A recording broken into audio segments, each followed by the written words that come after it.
देखिए आज हम लोग बात करने वाले हैं 5 किंगडम क्लासिफिकेशन की। किसकी बात करेंगे बच्चों? 5 किंगडम क्लासिफिकेशन, पंच जगत परिकल्पना, पंच जगत परिकल्पना, पंच जगत परिकल्पना, पंच जगत परिकल्पना, 5 किंगडम क्लासिफिकेशन। देखिए 5 किंगडम क्लासिफिकेशन का बेस क्या है? इसका बेस है कि ये जो क्लासिफिकेशन था वो किसने दिया था? RH वी टेकर ने दिया। किसने दिया था जी? वी टेकर ने दिया। कब दिया था? 1969 में दिया था। ये इसको याद कर लेना, ये परीक्षा में पूछा जाता है। वी टेकर बहुत बार आता है ये नाम, ठीक है ना। इसका सन भी दिमाग में रख लेना, 1969। ठीक है। फिर यहां पर कितने किंगडम बनाए? 5। क्या बनाए जी? 5 यहां पर इन्होंने किंगडम बनाए। तो देखिए यहां पर अगर हम RH वी टेकर की बात करें तो इनके वर्गीकरण का आधार क्या था? यानी कि वर्गीकरण का आधार यानी कि बेसिस ऑफ क्लासिफिकेशन। तो पहला बेस तो था नंबर ऑफ द सेल, यानी कि कोशिका की संख्या के आधार पर, कोशिका की संख्या के आधार पर। यदि कोशिका की संख्या के आधार पर बात करें तो हम 2 टाइप्स में डिवाइड करते हैं। यूनिसेल्यूलर, एक क्या बनाते हैं? मल्टी सेल्यूलर, एक कोशिकीय बहुकोशिकीय, एक कोशिकीय बहुकोशिकीय। दूसरा आधार क्या था? कॉम्प्लेक्सिटी ऑफ द सेल, कोशिका की जटिलता, यानी कि जटिलता,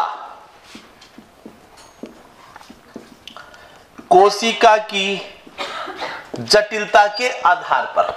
तो कॉम्प्लेक्सिटी ऑफ द सेल की बात करें, कोशिका की जटिलता के आधार पर बात करें तो जटिलता के आधार पर यहां पर आप लोग बताएंगे साहब प्रोकैरियोट्स।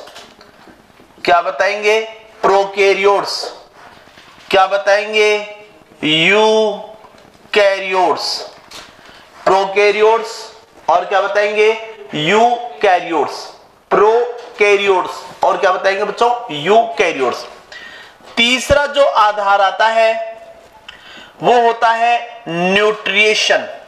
न्यूट्रिएशन कह दीजिए या इसी को आप लोग क्या बोलेंगे? पोषण। पोषण के आधार पर कि भैया ऑटोट्रोफिक है। ऑटोट्रोफिक का मतलब बच्चों स्वपोषी। अच्छा जी, स्वपोषी किसको कहेंगे? जो फोटोसिंथेसिस करता है, जो प्रकाश संश्लेषण करता है, जो अपना भोजन खुद बनाता है, वो क्या कहलाएगा? ऑटोट्रोफिक कहलाएगा। देखिए इन शब्दों को अगर अंग्रेजी में लिखने की दिक्कत आए तो बच्चों आप इनको ऐसे भी लिख सकते हैं, ऑटोट्रोफिक। ठीक है ना, क्योंकि ये शब्द अंग्रेजी का ही लिखा हुआ मिलेगा हिंदी में। हिंदी नहीं आएगी, स्वपोषी शब्द नहीं लिखेगा एग्जामिनर, ऑटोट्रोफिक लिखेगा। और एक अगर आप लोग देखें तो क्या बता सकते हैं? हीटेरोट्रॉफिक। हीटेरोट्रॉफिक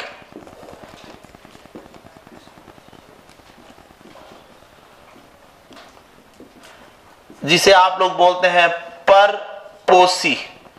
और इसी के अंदर पैरासाइट या आपके परजीवी भी आ जाते हैं। सैप्रोफाइट, मृतोपजीवी, पैरासाइट सब इसी के अंदर आते हैं। तो ये 3 आधार आप अपनी नोटबुक पे नोट कर लीजिए। पहला आधार नंबर ऑफ द सेल, यानी कि कोशिका की संख्या। तो कोशिका की संख्या के आधार पर 2 भागों में, एक तो आपका कैसा? यूनिसेल्यूलर, दूसरा आप लोग क्या बताएंगे? Multi cellular. तीसरा, दूसरे की बात करें यहां पर कॉम्प्लेक्सिटी ऑफ द सेल। देखिए पंच जगत परिकल्पना 5 किंगडम क्लासिफिकेशन का जो बेस है वो बेस बच्चों क्या है? वो बेस है RH व्हीटेकर ने कहा कि भैया हम 5 जगत बनाएंगे। इन 5 जगत को विभाजित करने का आधार 3 आधार लिए। पहला आधार तो कौन सा लिया? कोशिका की संख्या। दूसरा आधार क्या लिया? Complexity of the cell. तीसरा आधार क्या लिया? न्यूट्रिशन। परीक्षा में सवाल अगर पूछेंगे तो केवल आपको ये दिमाग में रखना है कि भैया सेल की संख्या, दूसरा आपका कोशिका की जटिलता, कॉम्प्लेक्सिटी ऑफ द सेल, और थर्ड आप लोग बच्चों बताएंगे न्यूट्रिशन, या जिसको आप लोग क्या कह सकते हैं? पोषण। तो यहां पर न्यूट्रिशन की बात करें तो आपका ऑटोट्रॉफिक भी हो सकता है और आपका कैसा हो सकता है? हिट्रोट्रॉफिक। अगर ऑटोट्रॉफिक होगा तो स्वपोषी यानी ये फोटोसिंथेसिस करेंगे, और हिट्रोट्रॉफिक है यानी कि परपोषी, नो फोटोसिंथेसिस। क्या आप फोटोसिंथेसिस करते हैं? क्या फंजाई फोटोसिंथेसिस करती है? क्या फोटोसिंथेसिस कौन करेगा? जिसमें क्लोरोफिल होगा, ठीक है ना, तो वो ही फोटोसिंथेसिस करेगा। बात समझ में आ गई आपको सबको? ये फिर उसके बाद में आगे चलते हैं। लिख लिया सबने? अब हम लोग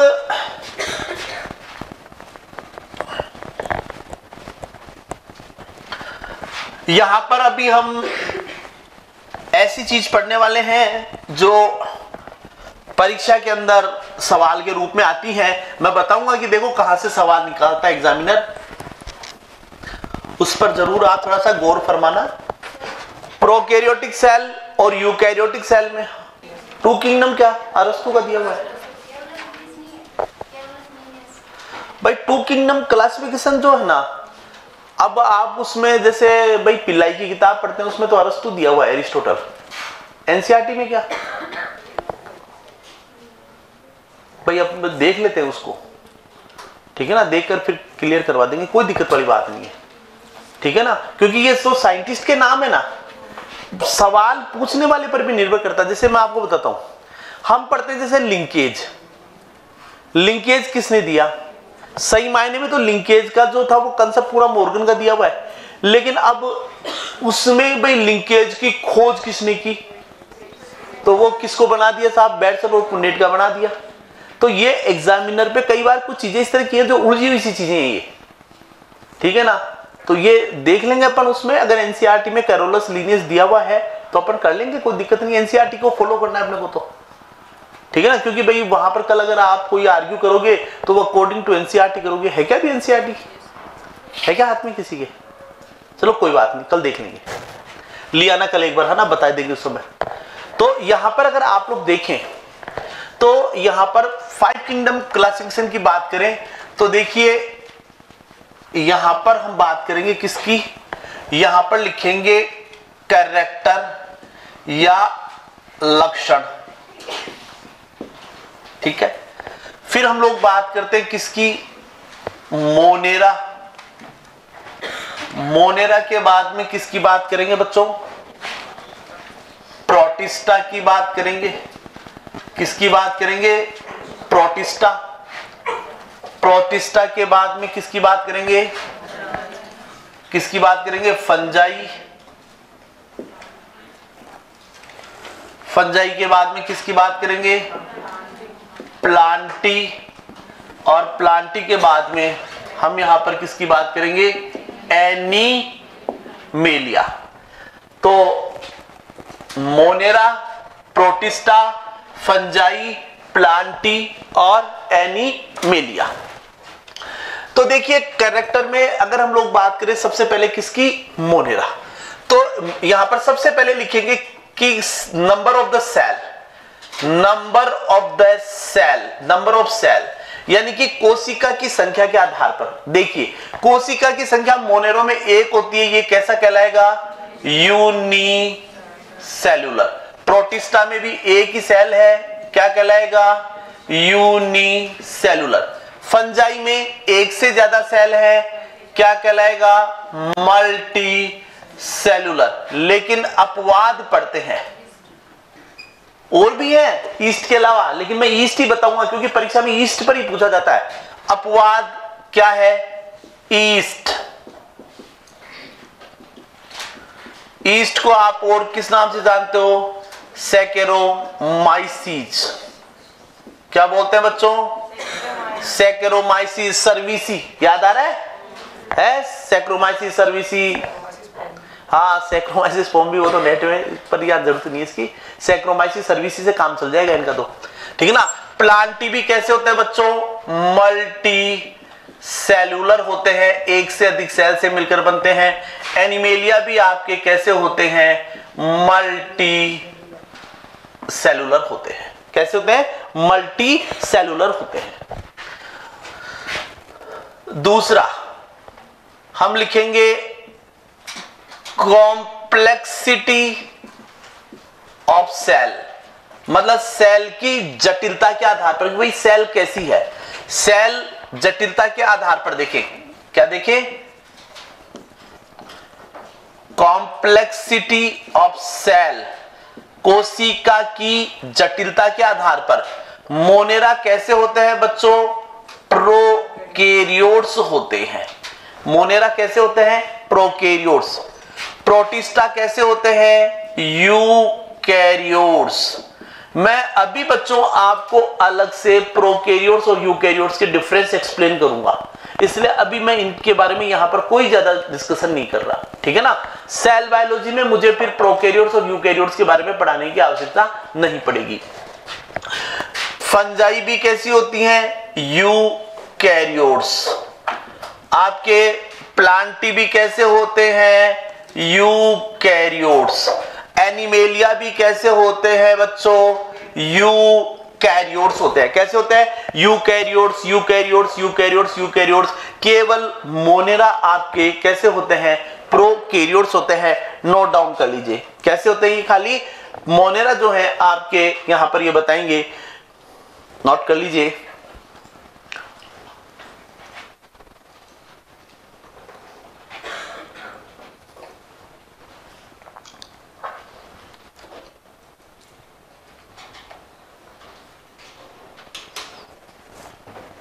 कर लिया। तीसरा आधार क्या है बच्चों? न्यूट्रिशन। तीसरा आधार क्या लिखेंगे? न्यूट्रिशन। तीसरा आधार लिखेंगे न्यूट्रिशन।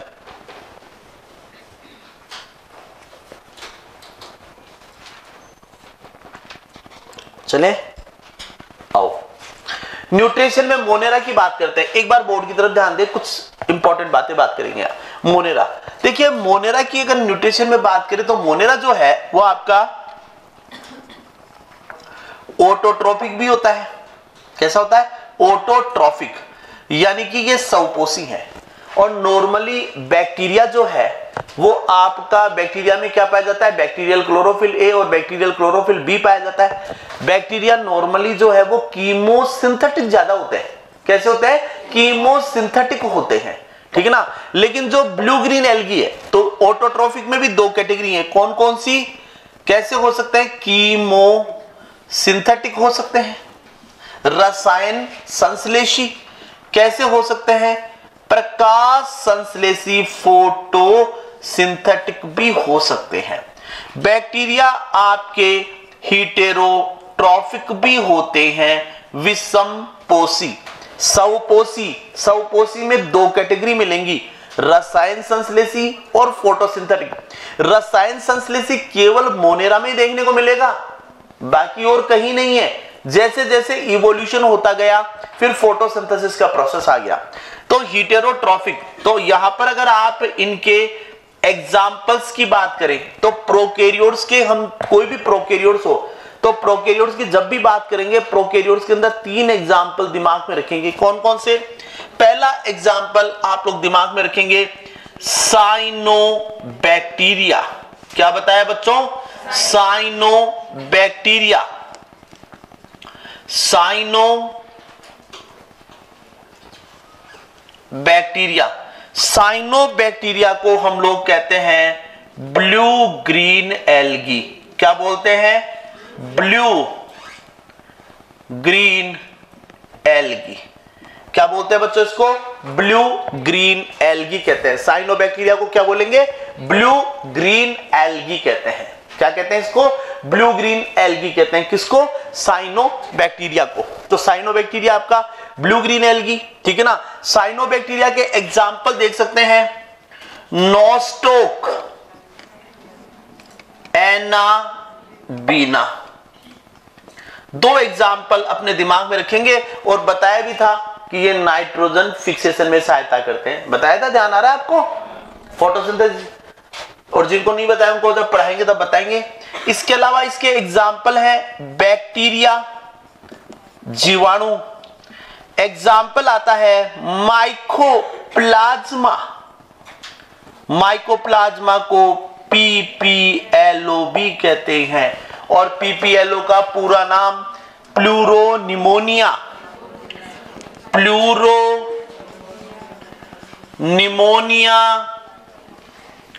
लाइक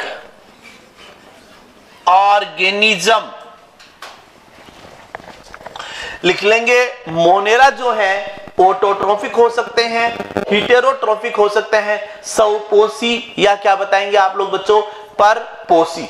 यहां पर आप लोग बताएंगे कि फोटोसिंथेटिक का एग्जाम्पल दे सकते हैं हम साइनोबैक्टीरिया। साइनोबैक्टीरिया जो है ये फोटोसिंथेसिस करते हैं, ये प्रकाश संश्लेषण करते हैं, अपना भोजन स्वयं बनाते हैं। यानी ये क्या करते हैं? फोटोसिंथेसिस करते हैं। फिर यहीं पर आप लोग बताएंगे बैक्टीरिया, ठीक है ना। बैक्टीरिया के अलावा आर्की बैक्टीरिया भी इसी में आता है। कौन सा बैक्टीरिया बताया मैंने आपको? आर्की बैक्टीरिया, ठीक है ना। तो प्रिमिटिव बैक्टीरिया है आर्की बैक्टीरिया। आर्की का मतलब प्रिमिटिव। और यहीं पर बताएंगे माइकोप्लाज्मा। माइकोप्लाज्मा को PPLO भी कहते हैं, प्लूरोनिमोनिया लाइक ऑर्गेनिज्म। क्या नाम बताया? Pleuropneumonia like organism.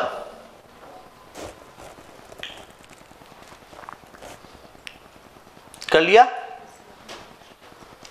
हो गया भी सबका? आगे चलो, आगे देखिए बच्चों। अब हम लोग बात करते हैं किसकी? प्रोटिस्टा की बात करें। प्रोटिस्टा की बात करें तो प्रोटिस्टा के अंदर आप लोग बताएंगे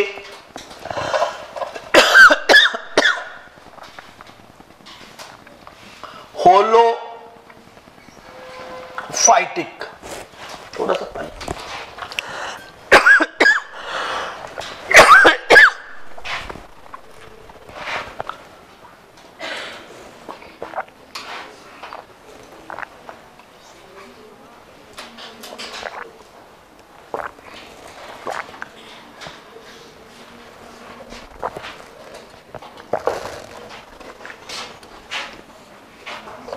नोट कर लीजिए।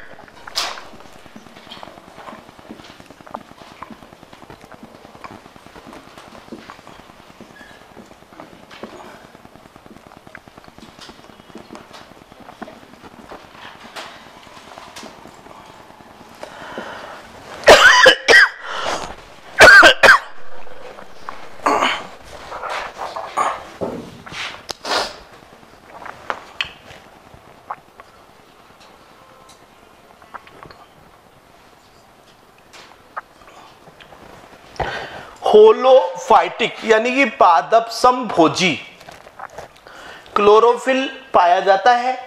ये फोटोसिंथेसिस करते हैं, अपना भोजन खुद बनाते हैं। एक इसी में आता है होलो, इसका एग्जाम्पल जैसे क्लेमाइडोमोनास। देखिए क्लेमाइडोमोनास जो यूनिसेलुलर एल्गी है वो आपकी कहां पर आती है? प्रोटिस्टा के अंदर। मल्टी सेलुलर जो ग्रीन एल्गी है उनको कहां पर पढ़ते हैं? प्लांटी में। यूनिसेलुलर ग्रीन एल्गी सारी की सारी किस में पढ़ते हैं? प्रोटिस्टा में पढ़ते हैं। एनिमल्स में तो प्रोटोजोआ, सुन लीजिए, प्रोटोजोआ प्लस यूनिसेलुलर एल्गी ये सब किस्में आती हैं आपकी प्रोटिस्टा के अंदर आती हैं। क्लेमाइडोमोनास सबको पता है, क्लोरोफिल पाया जाता है, फोटोसिंथेसिस करता है। फिर देखिए होलोफाइटिक के बाद में एक आता है होलोजोइक। शब्दों को समझने की कोशिश करें। होलो का मतलब कंप्लीट, फाइटिक का मतलब प्लांट के जैसा। तो ऐसे एनिमल जो प्लांट की तरफ फीडिंग करते हैं। तो क्लेमाइडोमोनास में आपको पता है कि 2 फ्लैजिला पाए जाते हैं, ये मूवमेंट करता है। तो ऐसा समझते हैं कि ये एनिमल है, ठीक है ना, एल्गी नहीं मानते। लेकिन जब पढ़ते हैं, जब डिस्क्रिप्शंस करते हैं, तब पता लगता है इसमें क्लोरोफिल प्रेजेंट है, एल्गी के साथ सिमिलरिटी शो करता है। तो फिर इनको क्या किया, सबको प्रोटिस्टा में डाल दिया। तो होलोफाइटिक का मतलब ऐसे जीव जो कि फोटोसिंथेसिस करते हैं, यूनिसेलुलर है, ठीक है ना, इनको होलोफाइटिक का। एक होता है होलोजोइक। होलो का मतलब कंप्लीट, जोइक का मतलब एनिमल, यानी कि एनिमल की तरह जो भोजन करते हैं।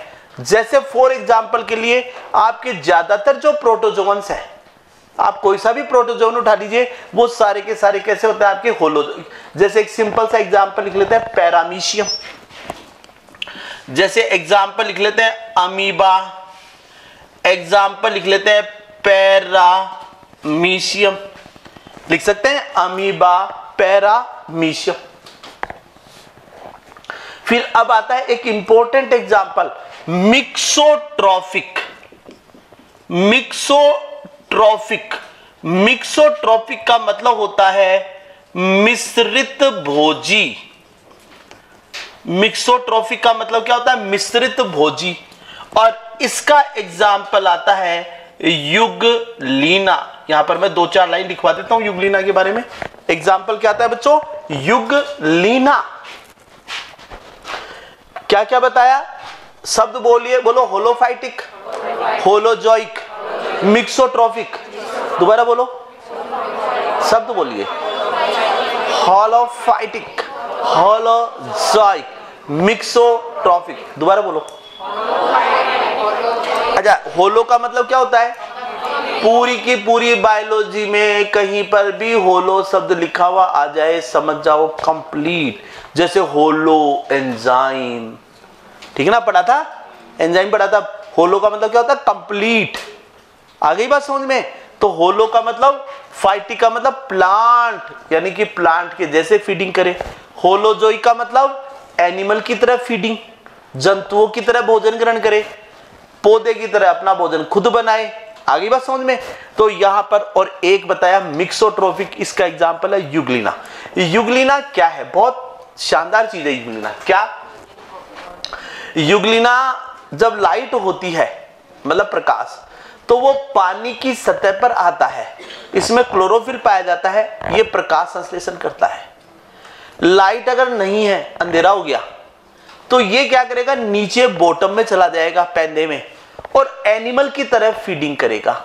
तो युगलीना प्लांट और एनिमल दोनों की तरह फीडिंग करता है, इसलिए नाम क्या दे दिया, मिक्सोट्रॉपिक, मिश्रित भोजी। लिख लीजिए, युगलीना पादप एवं जंतु दोनों की तरह फीडिंग करता है, भोजन ग्रहण करता है या भोजन का अंतर ग्रहण करता है। पादप एवं जंतु दोनों की तरह भोजन ग्रहण करता है।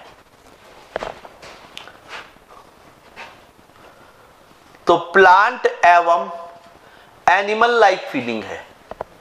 तो इसको आप लोग क्या नाम दे देंगे बच्चों, क्या कहेंगे इसको, क्या, मिक्सोट्रॉपिक। ठीक है ना, आगे बात समझ में।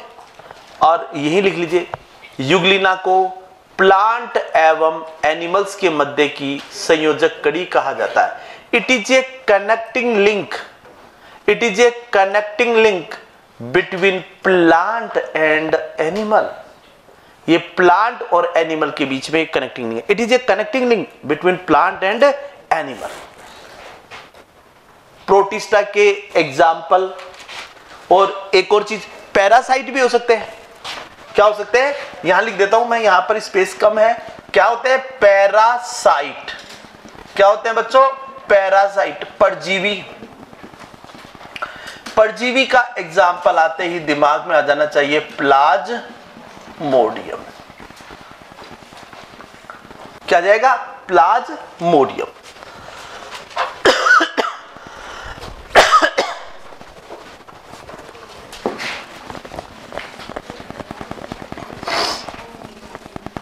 क्या जाएगा? प्लाज्मोडियम। फिर दूसरी बात, यहीं पर एग्जाम्पल लिखेंगे क्या क्या? फाइलम प्रोटोजोआ और यूनिसेल्यूलर ग्रीन एल्गी। एक कोशिकीय शैवाल, एक कोशिकीय हरे शैवाल और प्रोटोजोआ, संघ प्रोटोजोआ।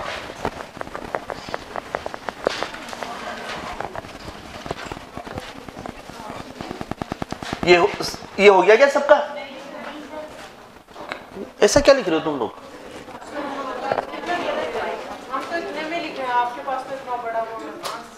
मैडम आप अक्सर छोटे लिखेंगे, मेरे को तो खींची तक दिखने वाले अक्षर लिखने पड़ते हैं। और फिर दूसरी बात, एक चीज बताऊं, आपके पास कॉपी को लैंडस्केप करना चाहिए था आपको। ये तो आपका देखो पढ़ी हुई तो चीजें हैं सारी। 5 किंगडम क्लासिफिकेशन ऐसा तो है नहीं कि कभी आपने हाथ ही नहीं लगाया। आपको इतना आइडिया चीजों का रहना चाहिए ममता बहन जी, आइडिया बहुत जरूरी होता है, ठीक है ना। और पता है, मैं अगर सपोज करो ये लाइनें नहीं खींची होती ना तो ये यहां तक चला जाता, तो मैं भी इन्हीं में घुसा रहा हूं।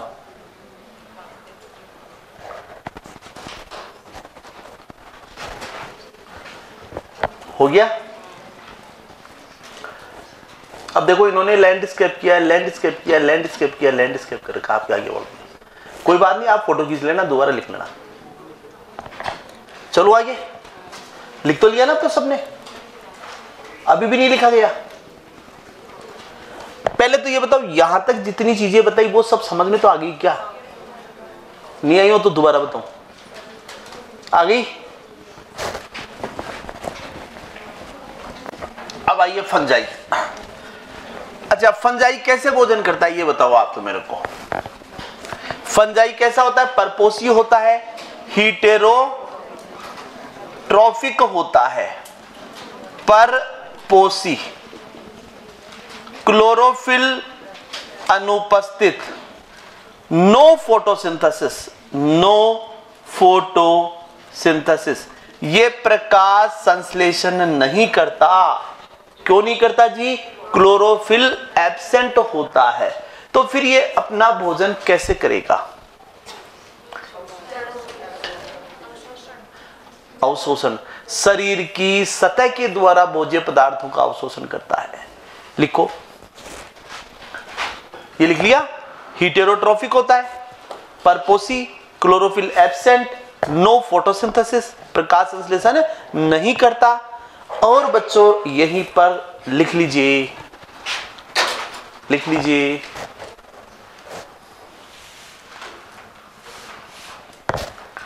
लिखा दूं? लिखिए, फंजाई शरीर की सामान्य सतह के द्वारा, शरीर की सामान्य सतह के द्वारा परासरण विधि से भोजन का अंतर्ग्रहण करती है। परासरण विधि से भोजन का अंतर्ग्रहण करती है। फंजाई शरीर की सामान्य सतह के द्वारा परासरण विधि के सहायता से भोजन का अंतर्ग्रहण करती है। ओस्मोसिस कौन सी क्रिया हो रही है? इसलिए इनका नाम क्या रख दिया? ओस्मोट्रॉफ।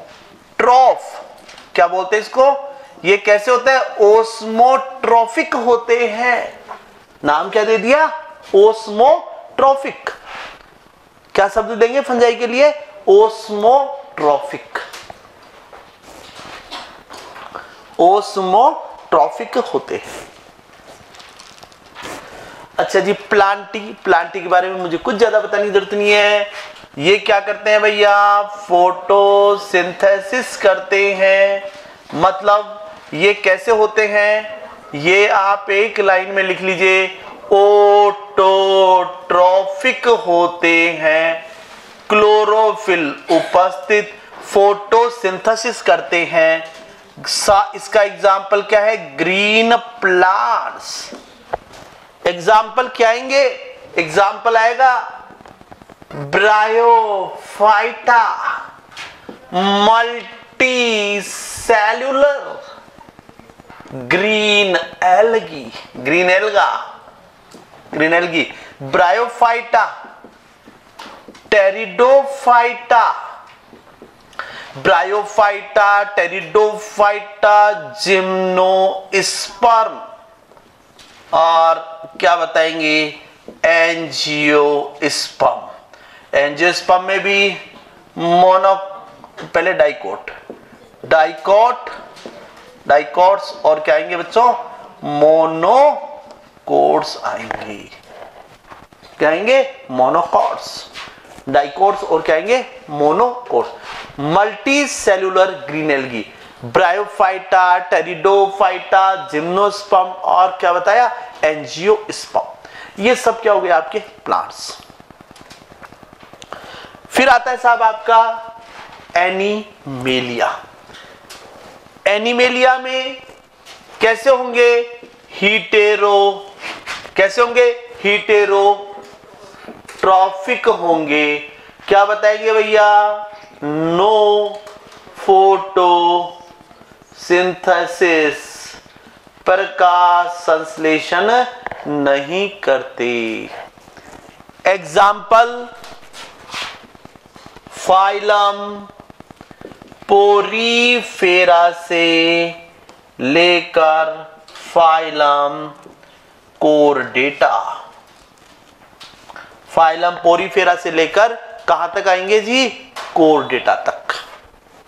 फाइलम पोरीफेरा से लेकर फाइलम कोर्डेटा तक आएंगे। अच्छा, सारे फाइलम के नाम सबको याद हैं क्या? है? सबको याद है? नहीं? अरे नहीं है तो कोई बात नहीं, बोलो तो सही। कितने लोग हैं जिनको याद है? अच्छा, सारे फाइलम के नाम, ठीक। कम ही बच्चे हैं तो अभी याद करा देते हैं, 2 मिनट बाद में आप भी इनके बराबर हो जाओगे। हो गया भाई? बिठा दूं क्या? फाइलम पोरीफेरा से फाइलम कोर्डेटा तक। अब आप इधर ध्यान दो, 1 मिनट में रिपीटेशन, ठीक है ना? एक बार आपको रिपीटेशन में ले चलते हैं, रिपीटेशन बॉक्स में चलते हैं। क्या 5 किंगडम क्लासिफिकेशन किसने दिया? वीटेकर ने दिया। कब दिया? 1969 में दिया। 5 किंगडम, कौन कौन से किंगडम बनाए जी? पहला Monera, protista, fungi, Plantae, animalia. Base क्या था? सेल का नंबर, सेल की जटिलता, और तीसरा पोषण या न्यूट्रिशन। फिर उसके बाद में साहब हमने क्या किया? सबसे पहले देखा साहब की क्या देखा? Number of cell. मोनेरा को छोड़कर बाकी सब मल्टीसेलुलर है। फिर हमने क्या देखा? Complexity of cell. तो नहीं, मोनेरा क्या? मोनेरा और प्रोटिस्टा दोनों यूनिसेलुलर है। मोनेरा केवल प्रोकैरियोट्स है, बाकी सारे के सारे आपके यूकैरियोट्स हैं। फिर फीडिंग में, भोजन में देखा हमने क्या देखा? मोनेरा आपका ऑटोट्रॉफिक भी है, हेटेरोट्रॉफिक भी है, ठीक है ना? एग्जाम्पल के रूप में आप लोगों ने क्या देखा? एग्जाम्पल देखा बैक्टीरिया, एग्जाम्पल देखा माइकोप्लाज्मा। माइकोप्लाज्मा का नाम क्या होता है? पीपीएलओ। पीपीएलओ का पूरा नाम प्लूरोनिमोनिया लाइक ऑर्गेनिज्म। फिर बताया साहब इसके अंदर आपका एग्जाम्पल ब्लू ग्रीन एल्गी, नीलहरी शैवाल। ब्लू ग्रीन एल्गी में एग्जाम्पल क्या बताए? नॉस्टोक, एनाबीना। क्या क्या बताए? नॉस्टोक, एनाबीना। फिर थोड़ा और आगे चलते हैं साहब, दूसरी तरफ। किसकी तरफ? आपका आ जाता है हमारा प्रोटिस्टा। प्रोटिस्टा के बारे में क्या बताया? पोषण की बात करें तो होलोजोइक, एनिमल की तरह फीडिंग, जैसे पैरामीशियम, अमीबा, ठीक है ना? प्लांट की तरह फीडिंग, होलोफाइटिक। एग्जाम्पल क्या बताया? एग्जाम्पल होलोफाइटिक का एग्जाम्पल क्या बताया? बोलिए। क्लेमाइडोमोनास, ठीक है ना? यूनिसेलुलर जो भी ग्रीन एल्गी है वो सब इसी में आ जाएंगी। फिर क्या बताया आपको? मिक्सोट्रॉफिक। एग्जाम्पल क्या बताया? यूग्लिना। यूग्लिना क्या करता है? क्या करता है यूग्लिना? प्लांट और एनिमल दोनों की तरफ फीडिंग करता है, इसलिए इसको हमने किस में रख दिया? Mixotrophic, connecting link between plant and animal. फिर उसके बाद में क्या बताया जी साहब, हमने बात की फंजाई। फंजाई कहती हैं कि क्लोरोफिल नहीं है, फोटोसिंथेसिस नहीं करेंगे, हम तो ऐसे ही पड़े रहेंगे और भोजन का अवशोषण करेंगे। अवशोषण कौन सी विधि के द्वारा करते हैं? परासरण विधि के द्वारा। क्या काम आता है? शरीर की जनरल बॉडी सरफेस काम आती है। कौन सी मैकेनिज्म है? ओस्मोसिस। तो हम क्या बन गए भैया? ओस्मोट्रॉफ। ठीक है। फिर उसके बाद में आप लोग बताएंगे प्लांटी। प्लांटी कहते हैं क्लोरोफिल रखते हैं इसलिए फोटोसिंथेसिस करेंगे। एग्जाम्पल क्या बताएंगे? Multi cellular. अच्छा, फंजाई के एग्जाम्पल, फंजाई के एग्जाम्पल लिखो। लिखो Mucor, Mucor, Albugo, Albugo, Albugo, Puccinia, Puccinia, Puccinia, Ustilago. बाकी तो पढ़ेंगे तब और डिस्कस कर लेंगे, ठीक है ना। राइजोपस, राइजोपस, पेनिसिलियम, ठीक है ना। पाइलोबोलस, बहुत है। आर्मिलेरिया, पर इतनी अभी सफिशिएंट है अपने लिए तो एक बार, ठीक है ना, इतना पर्याप्त है। फिर उसके बाद में प्लांटी, ग्रीन प्लांट आएंगे। Example multi cellular algae, bryophyta, pteridophyta, gymnosperm. और देखिए सबसे एडवांस एल्गी, एल्गी कौन सी होती है? Green algae. ग्रीन एल्गी से क्या बना आपका? क्या बना है? ब्रायोफाइटा। ब्रायोफाइटा से टेरिडोफाइटा, टेरिडोफाइटा से जिम्नो, जिम्नो से एंजियोस्पर्म, यानी डाइकोट, डाइकोट से अब क्या चल रहा है? मोनो। क्लियर। फिर एनिमेलिया में भाई भोजन खुद बनाते नहीं है, फोटोसिंथेसिस करते नहीं है, डिपेंड रहेंगे। कैसे होते हैं? हीटेरोट्रॉफिक होते हैं। अब हीटेरोट्रॉफिक में कई मिलेंगे पैरासाइट भी होते हैं कई। अब ये जो फंजाई है ना आपकी, फंजाई, ये वैसे कैसी होती है? सैप्रोफाइटिक होती है। सैप्रोफाइटिक, मृतोपजीवी, मृतोपजीवी, मृत कार्बनिक पदार्थों से अपना भोजन प्राप्त करती हैं। सैप्रोफाइटिक। अब ये सैप्रोफाइटिक लिखते हैं, क्या सैप्रोजोइक नहीं हो सकती?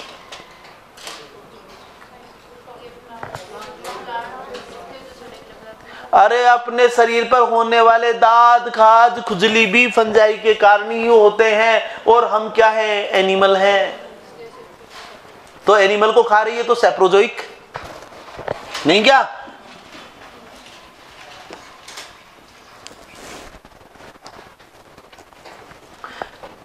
कान के अंदर भी फंगस का इन्फेक्शन हो जाता है, ठीक है। तो ये एनिमल्स में एग्जाम्पल पोरीफेरा से फाइलम कोरडेटा। अब मैं सबसे पहले आपको फाइलम्स के नाम याद करा देता हूं, ठीक है ना, और मुझे पकड़ने की पूरी कोशिश करना। मतलब मेरे को आपके पीछे रहना है।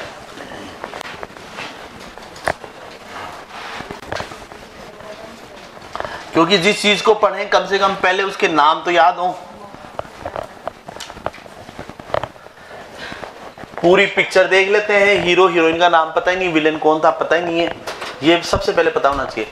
स्टार्टिंग करो जी, बोलो। Protozoa, Protozoa, Porifera, Protozoa, Porifera, Porifera, Protozoa, Coelenterata, Coelenterata, Ctenophora, Coelenterata, Ctenophora, Coelenterata, Ctenophora, Platyhelminthes, Platyhelminthes, Aschelminthes, Platyhelminthes, Aschelminthes, Annelida, Annelida, Arthropoda, Arthropoda, Mollusca, Echinodermata, Mollusca, Echinodermata. बोलो, starting करो। Protozoa, Porifera, Ctenophora, बोलो Ctenophora, Ctenophora, Platyhelminthes, Platyhelminthes, Aschelminthes, Platyhelminthes, S के हेलमिन्थेज, बोलो प्लेटीहेलमिन्थेज, Aschelminthes, Platyhelminthes, Aschelminthes, Annelida, Annelida, Arthropoda, Mollusca, Echinodermata. अब वापस start हो जाओ, बोलो कौन कौन से? Protozoa, Porifera, Coelenterata, Coelenterata, Ctenophora, Platyhelminthes और Aschelminthes, Annelida, Arthropoda, Mollusca, Echinodermata. अब नया फाइलम हेमिकोर्डेटा, फिर कोर्डेटा।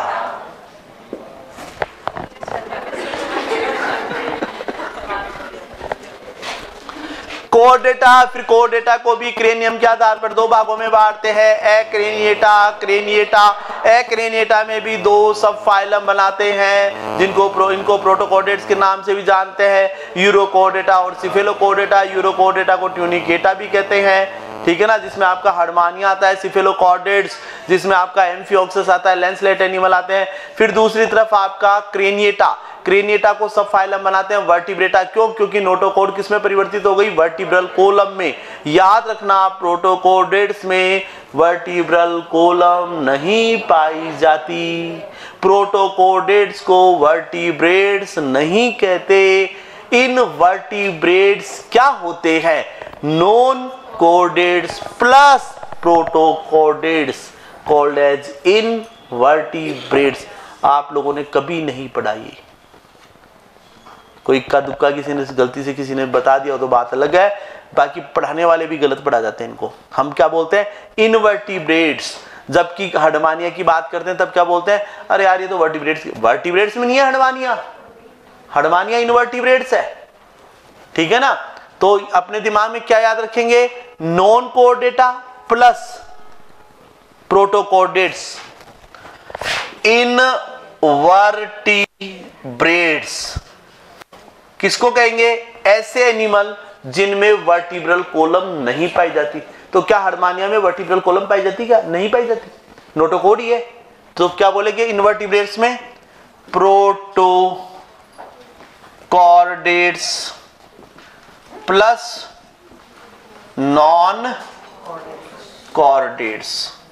और प्रोटोकॉर्डेट्स में दो ही सब फाइलम आते हैं, यूरोकोर्डेटा और क्या आता है आपका? सिफेलोकोर्डेटा। ये आपका परीक्षा का सवाल है, परीक्षा में पूछा जाता है कि प्रोटोकॉर्डेट्स में होता है यूरोकोर्डेट्स और सिफेलोकोर्डेट। हेमिकोर्डेटा अब नहीं आता। हेमिकोर्डेटा को हमने यहां अलग ही फाइलम बना दिया, ये आगे डिस्कस करेंगे इनके बारे में, ठीक है ना। तो फिर वर्टिब्रेटा को जबड़े के आधार पर दो भागों में बांटा, एग्नेथा, गनेथोस्टोम्स, ठीक है ना। एग्नेथा मतलब जबड़े एब्सेंट। एग्नेथा के अंदर भी फिर हम लोग क्या करते हैं? दो क्लास बनाते हैं। दो क्लास कौन सी बनाते हैं? ओस्ट्रेकोडर्माई जो कि फर्स्ट जोलेस स्पीसीज है। एक बनाते हैं साइक्लोस्टोमेटा। साइक्लोस्टोमेटा मतलब जिनमें सर्कुलर माउथ पाया जाता है, जिसमें एग्जांपल आता है पेट्रोमाइजोन। आरपीएससी की फर्स्ट ग्रेड में सवाल पूछा जा चुका है, आ रही है बात समझ में? जिसमें अनपेयर्ड फिन्स पाए जाते हैं, 7 जोड़ी गिल स्लिट्स पाई जाती हैं। ये ऐसा करके एक सवाल दिया था, जिसका मुख चक्राकार होता है, गोल फनल लाइक, किसका होता है? पेट्रोमाइजोन का, ठीक है ना। फिर उसके बाद में दूसरी तरफ आपका गनेथोस्टोम्स आता है। गनेथोस्टोम्स को भी हम लोग क्या करते हैं? दो पार्ट में डिवाइड करते हैं, एक तो पीसीज, एक बनाते हैं टेट्रापोड। पीसीज के अंदर घुस जाएं तो हमें नजर आता है प्लेकोडर्माई, कोन्ड्रिकथीज, होलोसिफेलाई, ओस्टिकथीज और एक नजर आती है हमें आपकी डिप्नॉई। कौन कौन सी बताई? मैं सिर्फ ये आपको दर्शन करवा रहा हूं, इनको याद करवाऊंगा जब कोर्डेटा पढ़ाऊंगा। फिर आपका आता है टेट्रापोड्स। टेट्रापोड्स में क्या आता है? हे Ram, Amphibia, R for Reptilia, A for Aves, M for Mammalia. तो मेमेलिया तक हम जाएंगे। अभी कोर्डेट्स के बारे में चर्चा करेंगे नहीं, कोर्डेट्स जब पढ़ेंगे तब कोर्डेट्स के बारे में बात करेंगे। अभी आपको केवल इन फाइलम्स को याद रखना है। ये सबको याद हो गए? कोई ऐसा है अभी भी जिसको याद नहीं हुआ हो?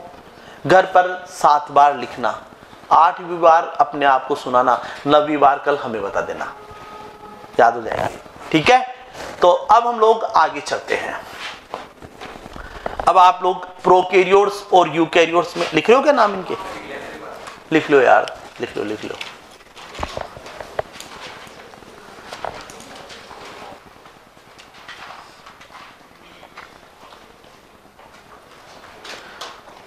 चलेंगे आगे? हो गया भाई सबका? है क्लियर?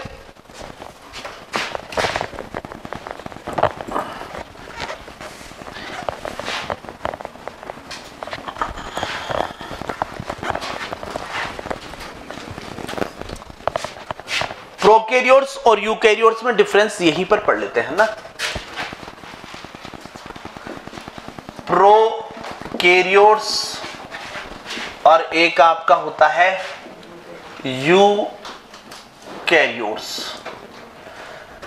देखिए नाम से ही पता लग रहा है, दो नाम आते हैं, प्रो और एक आता है कैरियोट्स का मतलब कैरियोन। कैरियोन का मतलब होता है न्यूक्लियस, केंद्रक। प्रो का मतलब होता है प्रीमिटिव। प्रीमिटिव को खींची साहब हिंदी में कहते हैं आदिम, न्यूक्लियस को कहते हैं केंद्रक।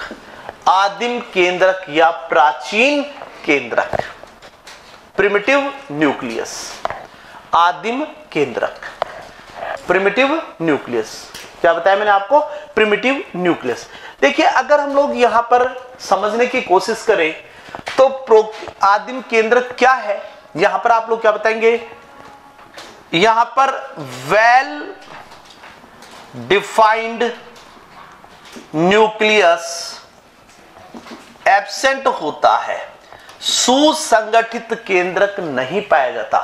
सुसंगठित केंद्रक नहीं पाया जाता। वेल डिफाइंड न्यूक्लियस एब्सेंट, सुसंगठित केंद्रक नहीं पाया जाता। वेल डिफाइंड न्यूक्लियस यहां पर क्या है आपका? एब्सेंट है। क्लियर? चलो आगे। अब ये जो न्यूक्लियस है इसमें क्या होता है क्या नहीं होता वो भी देख लेते हैं। यहां पर आप लोग बताएंगे न्यूक्लियस के अंदर न्यूक्लियर मेम्ब्रेन, केंद्रक झिल्ली, न्यूक्लियोलस केंद्रिका, केंद्रक झिल्ली और केंद्रिका एब्सेंट होती है। इसके अलावा यहां पर डीएनए के साथ स्टोन प्रोटीन भी अनुपस्थित। ये स्टोन प्रोटीन ये सब यहां पर क्या होती हैं? एब्सेंट होती हैं, अनुपस्थित होती हैं। केंद्रक झिल्ली भी नहीं होती, केंद्रिका भी नहीं होता और यहां पर डीएनए के साथ में स्टोन प्रोटीन नहीं पाई जाती। जबकि यूकैरियोट्स में क्या होता है? डीएनए के साथ क्या पाई जाती है? Stone protein. फिर आप लोग बताएंगे यहां पर बच्चों सर्कुलर डबल स्ट्रैंड डीएनए पाया जाता है। कौन सा डीएनए पाया जाता है? वर्ताकार द्विरज्जुकीय डीएनए। वर्ताकार द्विरज्जुकीय डीएनए ये प्रोकैरियोटिक सेल का स्पेसिफिक फीचर है। ठीक है ना? ये पहला डिफरेंस मैं डिफाइन कर रहा हूं आपको। क्या? केंद्रक यहां पर क्या है? वेल डिफाइंड यानी सुसंगठित केंद्रक नहीं पाया जाता, प्रिमिटिव टाइप का न्यूक्लियस है। ठीक है ना? और ये जो प्रिमिटिव टाइप का न्यूक्लियस है, कैसा न्यूक्लियस है? Primitive nucleus. इस प्रिमिटिव न्यूक्लियस को बच्चों क्या क्या नाम दिया जाता है? इसी को बोलते हैं जीनोफोर। क्या बोलते हैं बच्चों? जीनोफोर। इसी को क्या बोलते हैं? न्यूक्लियोइड। ये परीक्षाओं के सवाल हैं, बहुत बार परीक्षाओं में न्यूक्लियोइड, जीनोफोर ये बहुत बार पूछे हुए हैं। क्या बताया मैंने आपको कि जो प्राचीन केंद्रक है, आदिम केंद्रक है, उसके क्या क्या नाम है? न्यूक्लियोइड। क्या क्या बोलेंगे बच्चों? न्यूक्लियोइड। क्या बोलेंगे? जीनोफोर। एग्जाम क्या बताएंगे? न्यूक्लियोइड। क्या बताएंगे? जीनोफोर। न्यूक्लियोइड है आपका क्या है? जीनोफोर है। ठीक है ना? न्यूक्लियोइड कह दीजिए, जीनोफोर कह दीजिए, ये आप लोग यहां पर बताएंगे कि न्यूक्लियोइड है, आपका जीनोफोर है। ये यहां पर बड़ी इंपॉर्टेंट चीजें हैं जो आप लोग अपने दिमाग में रखेंगे। सर्कुलर डबल स्ट्रैंड डीएनए पाया जाता है। इसी सर्कुलर डबल स्ट्रैंड डीएनए को बैक्टीरियल क्रोमोसोम कहते हैं। क्या बोलते हैं इसको? बैक्टीरियल क्रोमोसोम के नाम से जानते हैं। जीवाणुवीय गुणसूत्र, ठीक है ना। और प्रत्येक बैक्टीरिया में इसकी संख्या कितनी होती है? 1। बैक्टीरिया में केवल एक बैक्टीरियल क्रोमोसोम है जिसको जीनोफोर या न्यूक्लियोइड कहते हैं। बात समझ में आ गई? आप लोगों से परीक्षा सेकंड ग्रेड में सवाल पूछा गया था। मैंने जेनेटिक्स पढ़ाते समय एक लाइन लिखवाई भी थी कि number of DNA molecules equal to number of chromosomes, पढ़ा था, ठीक है ना। तो बैक्टीरियल क्रोमोसोम्स भी कहते हैं, सर्कुलर डबल स्ट्रैंड डीएनए है, ठीक है ना। देखिए एक और चीज मैं यहां पर बताता हूं, ये जो डीएनए है इसके साथ में स्टोन प्रोटीन तो नहीं पाई जाती, तो इस डीएनए को स्टेबिलिटी या स्थायित्व, you are the student of PG, pass out student है, इसलिए मैं ये बात यहां पर कर रहा हूं क्या कि सर्कुलर डबल स्ट्रैंड डीएनए फिर ये स्टेबल कैसे होता है? तो यहां पर स्टोन के जैसी एक प्रोटीन पाई जाती है जिसको बोलते हैं प्रोटेमीन्स। क्या बोलते हैं? प्रोटेमीन्स। कौन सी प्रोटीन पाई जाती है यहां पर? प्रोटेमीन्स प्रोटीन पाई जाती है। इस प्रोटीन पर पॉजिटिव चार्ज पाया जाता है। डीएनए पर कौन सा चार्ज होता है? नेगेटिव। स्टोन प्रोटीन पर कौन सा चार्ज होता है? पॉजिटिव। देखिए आपकी स्टोन प्रोटीन क्षारीय है, डीएनए नेचर में कैसा होता है? अम्लीय। अम्ल और क्षार के बीच में जो बॉन्ड बनता है, लवण बंध, आयोनिक बॉन्ड बनता है। याद रखना यहां पर प्रोटेमीन्स जो है स्टोन प्रोटीन के समान प्रोटीन है जो कि डीएनए को स्टेबल करती हैं। दूसरा सबसे बड़ा कारण, डीएनए की सीक्वेंस के अंदर साइटोसिन और ग्वानिन की मात्रा ज्यादा होती है, एडेनिन और थाइमिन की मात्रा कम। साइटोसिन और ग्वानिन की मात्रा क्या होती है? ज्यादा। समझ में आ रही है बात? नहीं आ रही है? मतलब प्रोकैरियोट्स का कोई भी डीएनए हो उसके अंदर साइटोसिन और ग्वानिन ज्यादा पाए जाते हैं, जबकि हमारे डीएनए में ज्यादा क्या पाया जाता है? एडेनिन और थाइमिन, ठीक है ना। तो साइटोसिन और ग्वानिन पाए जाएंगे। क्यों पाए जाते हैं जी? इनके बीच में कितने बॉन्ड है? 3 बॉन्ड को तोड़ने के लिए ज्यादा ऊर्जा चाहिए। तो ये जीसी अगर ज्यादा है, यहां पर क्या ज्यादा है? जीसी अगर ज्यादा है तो यहां पर डीएनए की स्टेबिलिटी क्या हो जाएगी? बढ़ जाएगी। क्यों? क्योंकि एनर्जी का मान यहां पर क्या हो गया? कम। ऊर्जा यदि कम होगी तो स्टेबिलिटी बढ़ेगी। भाई बाहर से ज्यादा ऊर्जा लगानी पड़ेगी, यहां तो ऊर्जा कम है। क्लियर सबको? अब यूकैरियोट्स में न्यूक्लियस कैसा पाया जाता है? वेल डिफाइंड न्यूक्लियस, सुसंगठित केंद्रक पाया जाता है। मतलब यहां पर न्यूक्लियर मेम्ब्रेन, न्यूक्लियोलस और डीएनए के साथ बच्चों स्टोन प्रोटीन, ये तीनों चीज यहां पर क्या होती है जी? प्रेजेंट होती हैं, या आप लोग बताएंगे कैसी होती हैं? उपस्थित होती हैं। उपस्थित क्या क्या? Nuclear membrane, nucleolus, DNA plus कौन सा बेटा? स्टेबिलिटी वाला क्या? देखो मत, देखो क्या होता है कि यहां पर डीएनए के पास में प्रोकैरियोट्स में स्टोन प्रोटीन तो है नहीं, एक सिंपल सी प्रोटेमीन्स पाई जाती है। एक तो स्टेबिलिटी ये बढ़ाती है इसकी प्रोटेमीन्स। दूसरा क्या होता है कि यहां पर डीएनए की जो सीक्वेंस है ना, उस सीक्वेंस में ग्वानिन और साइटोसिन की मात्रा ज्यादा पाई जाती है। तो ग्वानिन और साइटोसिन के बीच में 3 हाइड्रोजन बॉन्ड पाए जाते हैं। अगर हम इस डीएनए को तोड़े तो हमें क्या करना पड़ेगा? ज्यादा ऊर्जा देनी पड़ेगी, एनर्जी ज्यादा। अरे भाई मेल्टिंग पॉइंट निकालते हैं, मेल्टिंग पॉइंट। तो जीसी के कारण इस डीएनए का मेल्टिंग पॉइंट क्या हो जाएगा? ज्यादा। तो मेल्टिंग पॉइंट यानी कि डीएनए को तोड़ने वाला पॉइंट तो तोड़ेंगे तो एनर्जी ज्यादा खर्च करनी पड़ेगी, तो ज्यादा खर्च करनी पड़ेगी, तो इसका मतलब अभी तो एनर्जी कमी है, एनर्जी तो कमी है, इसलिए क्या हुआ, जीसी ने स्टेबिलिटी को बढ़ा दिया। अगर जीसी प्रेजेंट होगा तो डीएनए की स्टेबिलिटी, डीएनए का स्थायित्व बढ़ेगा। समझ में आ गई बात? इधर ये बताएंगे। और यहां पर डीएनए कैसा पाया जाता है बच्चों, लीनियर डीएनए पाया जाता है। लीनियर डीएनए जो है वो यहां पर किस रूप में होता है भाई, क्रोमेटीन, और क्रोमेटीन से क्या बन जाता है, क्रोमोसोम। नॉर्मली डीएनए जो है वो यहां पर क्रोमेटीन के रूप में प्रेजेंट होता है। डीएनए कैसा होता है, यूकैरियोट्स का रेखीय, जबकि प्रोकैरियोट्स का डीएनए कैसा होता है, वृत्ताकार।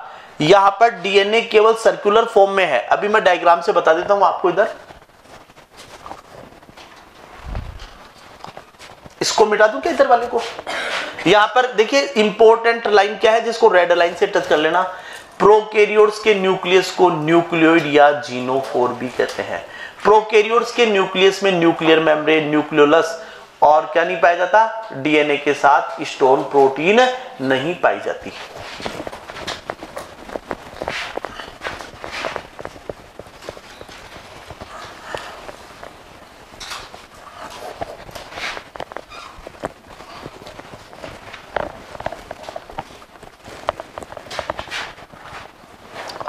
देखिए अगर हम किसी प्रोकैरियोटिक सेल का स्ट्रक्चर देख लेते हैं, क्या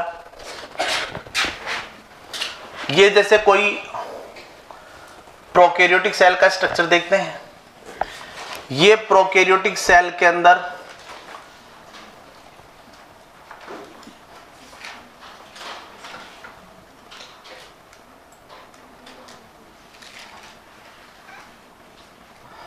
ये क्या पाया जाता है, सर्कुलर डबल स्ट्रैंड डीएनए। इसी को बच्चों क्या नाम देते हैं, न्यूक्लियोइड। इसी को क्या नाम देते हैं बच्चों, जीनोफोर। ठीक है, ये cell plasma membrane, plasma membrane के चारों तरफ ये सेल वॉल भी हो सकती है। ठीक है ना, ये क्या प्रेजेंट है, जैसे सेल वॉल, क्या हो गई, सेल वॉल। और ये क्या हो गई, प्लाज्मा मेम्ब्रेन। सेल वॉल किसकी बनी होती है, पेप्टिडोग्लाइकेन की। ठीक है ना, ये क्या हो गया, डीएनए। इस डीएनए के ऊपर ऐसे विशेष प्रकार की क्या पाई जाती है, प्रोटीन्स। इन प्रोटीन्स को क्या बोलते हैं, प्रोटामीन्स। प्रोटामीन्स पॉजिटिव चार्ज पाया जाता है, जबकि डीएनए पर कैसा चार्ज होता है बच्चों, नेगेटिव। आगे बात सुनिए, क्या पाई जाती है, प्रोटामीन्स। इसके अलावा यहां पर एक और ऐसे सर्कुलर डबल स्ट्रैंड डीएनए पाया जाता है। ये न्यूक्लियोइड नहीं है, छोटा होता है, कुछ डीएनए की सीक्वेंस को कैरी करता है। इसको आप लोग क्या बोल देते हैं, प्लाज्मिड। ये भी सर्कुलर डबल स्ट्रैंड डीएनए है। अब ये जो सर्कुलर डबल स्ट्रैंड डीएनए है, इसी को बोलते हैं बैक्टीरियल क्रोमोसोम। इसको नहीं बोलेंगे प्लाज्मिड को।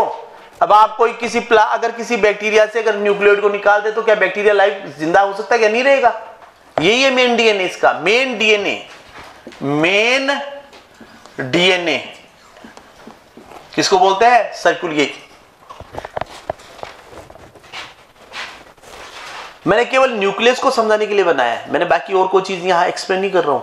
पिल्ली क्या होती है, फिमरी क्या होती है, ठीक है ना, फ्लेजिला कैसा है, ये है। और चाहे तो फ्लेजिला का भी लिख लेते हैं, जैसे ये फ्लेजिला है, ठीक है ना। यहां पर अगर फ्लेजिला का टीएस काटा जाए तो इसमें 0+9 का पैटर्न पाया जाता है। 0+9 यानी कि 9 दोहरे तंतु पाए जाते हैं, केंद्रीय तंतु अनुपस्थित होते हैं, केवल 9 परिधीय तंतु। केवल आप तो पैटर्न लिख लो, ये सब चीजें सेल बायोलॉजी में पढ़ेंगे। 0+9 का पैटर्न ये प्रोकैरियोट्स में पाया जाता है। प्रोकैरियोट्स में कौन सा पैटर्न देखने को मिलता है, 0+9 पैटर्न। जबकि यूकैरियोट्स में कैसा पैटर्न होता है, 9+2 पैटर्न। ये लिख लीजिए। अब मैं न्यूक्लियस की बात ही कर रहा हूं तो थोड़ा सा मैं इधर भी बात कर लेता हूं यूकैरियोट्स में कैसा होता है। अब देखो इसमें कहीं पर केंद्रक झिल्ली नजर आ रही है आपको? अरे इस डीएनए में केंद्रक झिल्ली नजर आ रही है क्या? केंद्रिका नजर आ रही है या स्टोन प्रोटीन नजर आ रही है? तो प्रिमिटिव मिटा दूं?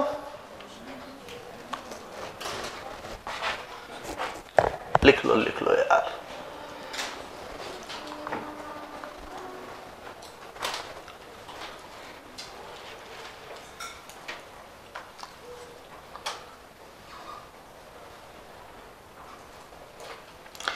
पूरी बायोलॉजी कितने दिन में हो सकती है?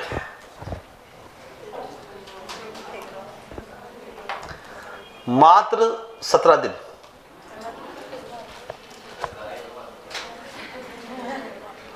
सुबह से लेकर शाम तक पढ़ाओ, एक दिन में 1 यूनिट है।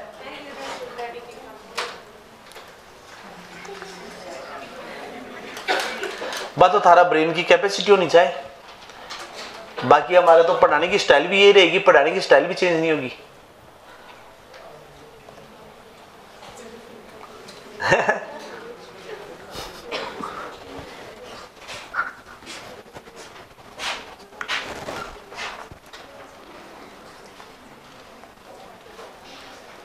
मैंने देखा है कि परीक्षा जब पास में आती है ना तब पढ़ाने वाले की स्पीड भी बढ़ जाती है, पढ़ने वालों की स्पीड अपने आप ही बढ़ जाती है। पर वो मत ही काम गड़बड़ आ जाए बीजो करे कौन करे हैं? मिटा दूं क्या भाई इसको? आदमी अपने आप एक्टिव हो जाता है, हाईली एक्टिव हो जाता है, जीन फंक्शनल हो जाती है, इनएक्टिव जीन भी जग जाती हैं। अब आप देखिए अगर यूकैरियोट्स को देखें तो यूकैरियोट्स का न्यूक्लियस कैसा होगा? अगर यूकैरियोट्स को देखें आप, यूकैरियोटिक सेल को देखें,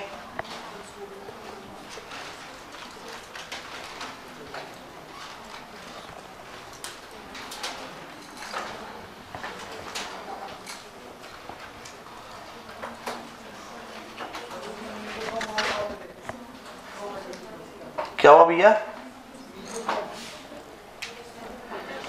अरे मीजोसोम को गोली मारो ने यार।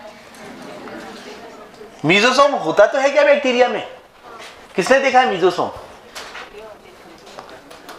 Mesosome is a artifact structure, it's a readymade structure observed only stained bacteria, not in living bacteria. Plasma membrane help in respiration. Actual में होता क्या है, स्टेन्ड जो बैक्टीरिया होता है ना उसमें प्लाज्मा मेम्ब्रेन फोल्ड हो जाती है। लोगों ने कह दिया साहब ये मीजोसोम है, मीजोसोम है, पर वो वास्तव में मीजोसोम जैसा कोई है ही नहीं, प्लाज्मा मेम्ब्रेन ही है वो। लेकिन छोटी क्लास में बच्चों को बुलाने के लिए कि मीजोसोम है, वो पहले पढ़ाया गया था। है किस पर? मैडम मीजोसोम पर ऐसे भी सवाल आने लग गए कि mesosome is a artifact structure. अब आजकल के सवाल देखोगे तो आपको ऐसे मिलेंगे, और 1995 से पहले के सवाल देखोगे तब पुराने सवालों में ये मिलेगा आपको। आता है? बिल्कुल सही कह रहे हैं मैडम, बिल्कुल आता है सवाल। अभी भी हम यही पढ़ते हुए आ रहे हैं, मैं कह नहीं रहा क्या? हम आज भी AT-NADH को पढ़ते हैं कि 3 ATP, जबकि 1995 में कीमियोस्मोटिक थ्योरी आ चुकी, उसके बावजूद भी हमें 3 ATP पढ़ाया जा रहा है। पढ़ रहे हैं क्या? तो यहां पर ये बन गया भैया क्या? Nuclear membrane. ये क्या है? मैं यहां पर न्यूक्लियस को ज्यादा डिफाइन नहीं कर रहा।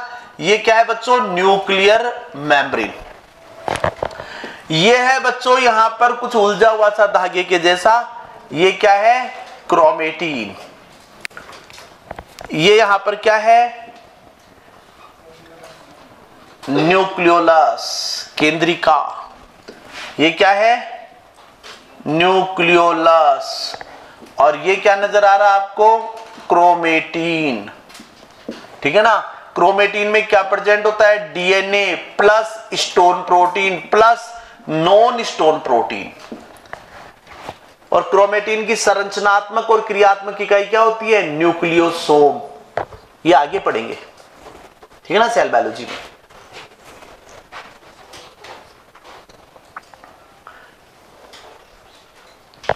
कहाँ एनिमल टैक्सोनॉमी में कहाँ गए अपन?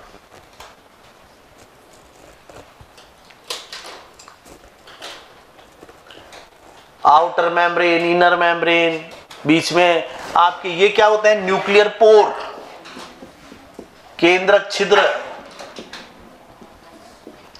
ये क्या कहलाते हैं बच्चों? न्यूक्लियर पोर, जिनको क्या बोलते हैं? केंद्रक छिद्र भी कहते हैं, न्यूक्लियर पोर, न्यूक्लियर पोर। और इसके अंदर ये क्या भरा हुआ है? न्यूक्लियोप्लाज्म।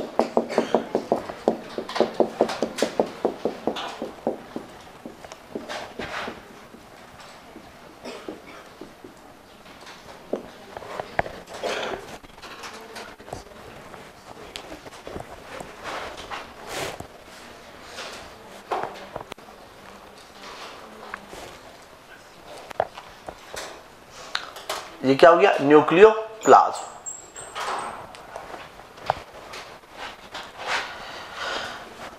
और अगर इसके चारों तरफ ये बना दे प्लाज्मा मेम्ब्रेन, क्या बना सकते हैं? बना सकते हैं क्या प्लाज्मा मेम्ब्रेन? प्लाज्मा मेम्ब्रेन बनाते ये भैया आपकी एनिमल सेल हो गई ना। और अगर स्क्वायर बना देता तो प्लांट सेल हो जाती है आपकी। अब ये जो प्लाज्मा मेम्ब्रेन है, इसमें यहां पर ये तो क्या भरा हुआ है? साइटोप्लाज्म, साइटोप्लाज्म भरा हुआ है ना। और इस साइटोप्लाज्म में जैसे ये क्या पाए जाते हैं? जैसे मान लीजिए ये होता है माइटोकॉन्ड्रिया, जैसे ये यहां पर हो गया साहब आपका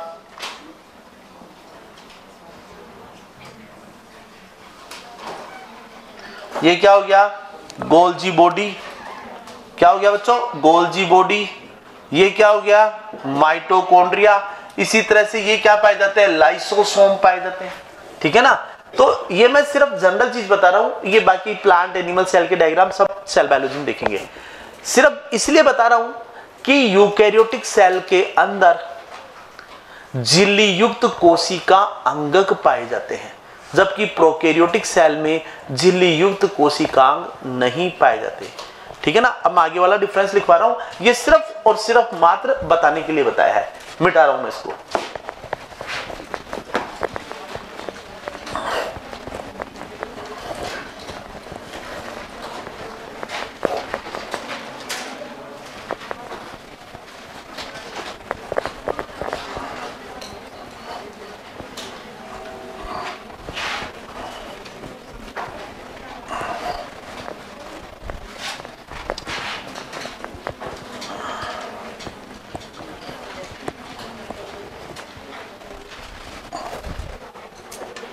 लिखिए जी, यूकैरियोट्स, और इधर क्या चल रहा था आपका? प्रोकैरियोट्स। लिख लीजिए, झिल्ली युक्त कोशिकांग अनुपस्थित, मेम्ब्रेन बाउंड सेल ऑर्गेनेल्स कैसे होते हैं? एब्सेंट। जबकि यहां पर कैसे होते हैं बच्चों? प्रेजेंट। यहां पर कैसे होते हैं? प्रेजेंट। और यहां पर कैसे होते हैं? Absent. Membrane bound cell organelles absent, यहां पर कैसे होते हैं? प्रेजेंट होते हैं। ठीक है ना। मेम्ब्रेन बाउंड सेल ऑर्गेनेल्स यहां पर एब्सेंट, वहां पर क्या होता है? प्रेजेंट। फिर उसके बाद में यहां पर अब प्रेजेंट कौन कौन से? Golgi body, mitochondria, lysosome, chloroplast और एक ईआर एंडोप्लाज्मिक रेटिकुलम, परोक्सीसोम, ग्लाइओक्सीसोम, स्पीरियोसोम, जितने भी झिल्ली युक्त कोशिकांग है वो सब यूकैरियोटिक सेल में पाए जाते हैं, प्रोकैरियोटिक सेल में एब्सेंट। प्रोकैरियोटिक सेल में 70S राइबोसोम पाया जाता है, जबकि यूकैरियोटिक सेल में 80S राइबोसोम पाया जाता है। सब यूनिट क्या होती है इसकी? स्मॉल सब यूनिट, छोटी उपिकाई, लार्ज सब यूनिट, यानी कि 40S और 60S। और 70S राइबोसोम की 30S और 50S। S का मतलब अवसाधन गुणांक। ये सब चीजें वहीं आगे डिस्कस करेंगे।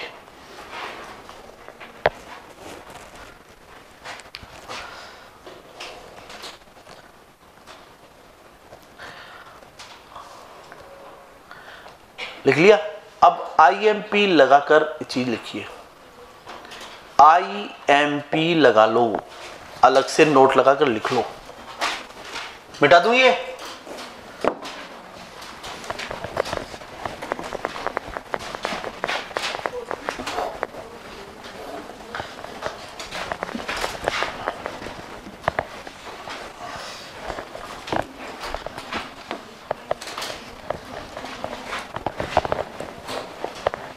अब आप लोगों से सेकंड ग्रेड में भी, फर्स्ट ग्रेड में भी पूछा शायद, पता नहीं, राइबोसोम की सब यूनिट पूछते हैं।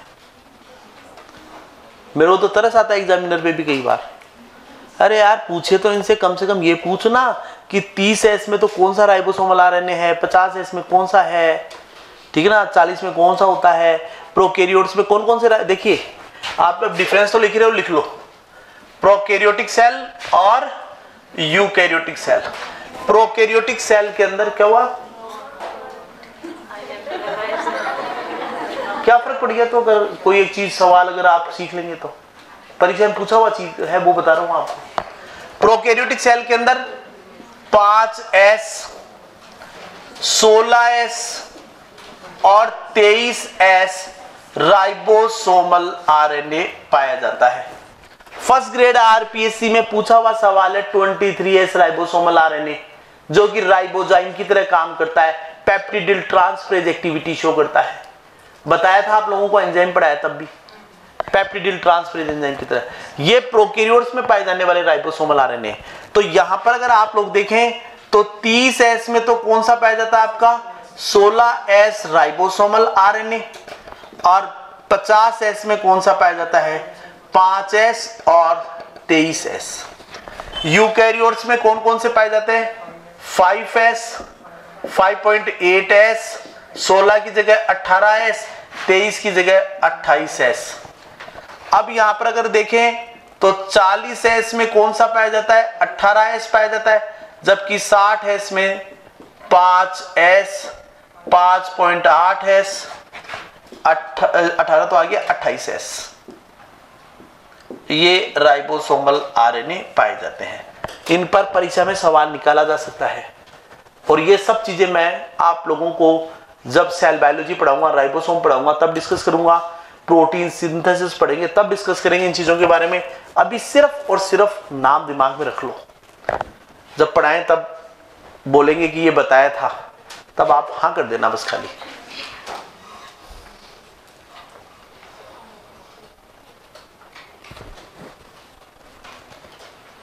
हो गया? नोट लगा लिया क्या? तो लिखो वहां पर, नोट लगा के छोड़ देते क्यों हो, लिख लो। नोट में लिखिए भैया, कितने का नोट लिखोगे? 2000 का, 10,000 का है? मैं थोड़ी दूंगा, देकर तो आप जाओगे नीचे। भाई हमारे पास कहाँ है देने के लिए, है?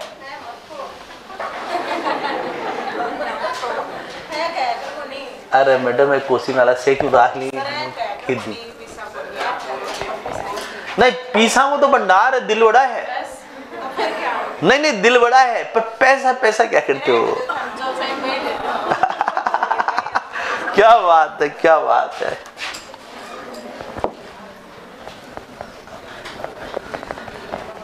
पर केग्राम में बाजी से कहना पड़े कि कोई ना के हाँ, ये बात तो ममता बहन जी सही बात कह रही है भाई। चलो जी, अब नोट लगा ही लिया आपने। देखिए सर्कुलर डबल स्ट्रैंड DNA कहां कहां पाया जाता है? एक तो पाया जाता है साहब प्रोकैरियोट्स में। प्रोकैरियोट्स में एग्जाम्पल दिमाग में रखेंगे,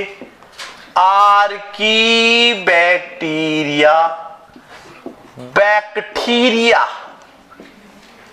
ब्लू ग्रीन एल्गी, या जिनको बैक्टीरिया भी कहते हैं, ठीक है ना। और एक एग्जाम्पल आप लोग याद रखेंगे, माइकोप्लाज्मा। माइकोप्लाज्मा एक ऐसा ऑर्गेनिज्म है जिसमें सेल वॉल एब्सेंट होती है और इसकी वृद्धि के लिए, ग्रोथ के लिए स्टीरोल्स आवश्यक होता है। माइकोप्लाज्मा की वृद्धि के लिए स्टीरोल्स आवश्यक होता है, सेल वॉल एब्सेंट है। यहां पर आप लोग क्या बताएंगे, सेल वॉल एब्सेंट है और यहां पर वृद्धि के लिए क्या चाहिए बच्चों, स्टीरोल्स चाहिए।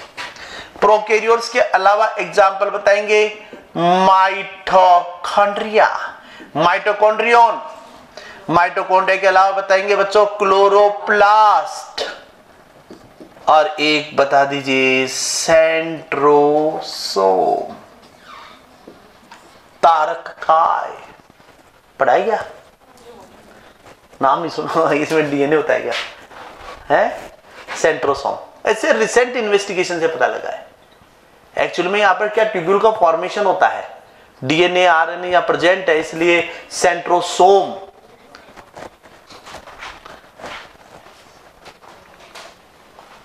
प्रोकैरियोट्स, माइटोकॉन्ड्रिया, हालांकि सेंट्रोसोम इसके बारे में कम ही पूछा जाता है, बाकी इन सब में आपका सर्कुलर डबल स्ट्रैंड डीएनए। लेकिन किसी सवाल में गलती से ये लिख दे कि कौन सा कोशिका अंग का जिसमें डीएनए नहीं पाया जाता, वहां लिख दे माइटोकॉन्ड्रिया, क्लोरोप्लास्ट, सेंट्रोसोम और कुछ और लिख दें तो आपको कंफ्यूज कर दें, तो आप याद रखना कि भैया सेंट्रोसोम, ठीक है ना।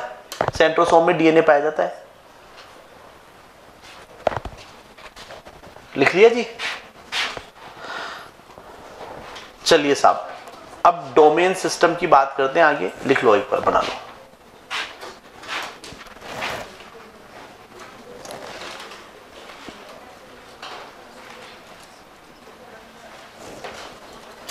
चले जी,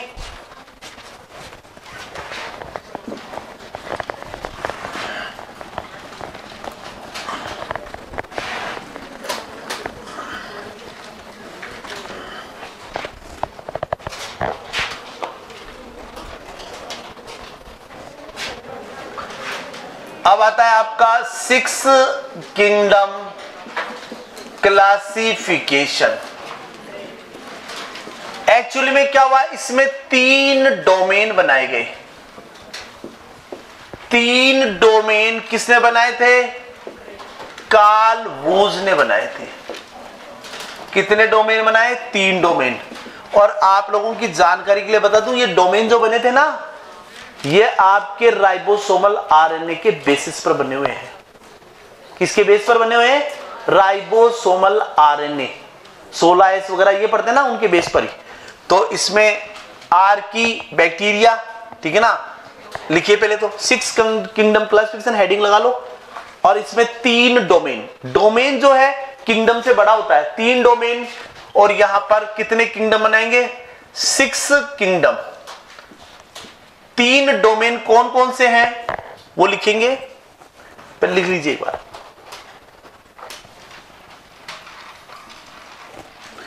आर्किया में लिखेंगे आर की बैक्टीरिया, इसको किंगडम बना दिया। क्या बना दिए, किंगडम। कितने किंगडम है, 6 किंगडम। आर की बैक्टीरिया 1 किंगडम। बैक्टीरिया के अंदर एक किंगडम क्या बना दिया, मोनेरा। क्या बना दिया बैक्टीरिया में, मोनेरा। ठीक है, अब आप सुनो बैक्टीरिया में मोनेरा कहां गया, ठीक है ना। एक्चुअल में क्या है, इसको डोमेन बना दिया। डोमेन 3 डोमेन किसने बनाए, कार्ल वूज ने। तो डोमेन किससे बड़ा होता है, किंगडम से, बताया था। और आप लोगों के क्या नाम है, 2013-14 वाली आरपीएससी में सवाल भी पूछा गया था ये, आर्किया, बैक्टीरिया, यूकेरिया, ठीक है ना। बैक्टीरिया में आपका मोनेरा। इसी तरह से यूकेरिया की बात करें तो यूकेरिया के अंदर 4 कौन कौन से बच गए बताओ, प्रोटिस्टा, क्या बच गया बच्चों, फंजाई, क्या बच गया बच्चों, प्लांटी, और क्या बताएंगे, एनीमेलिया।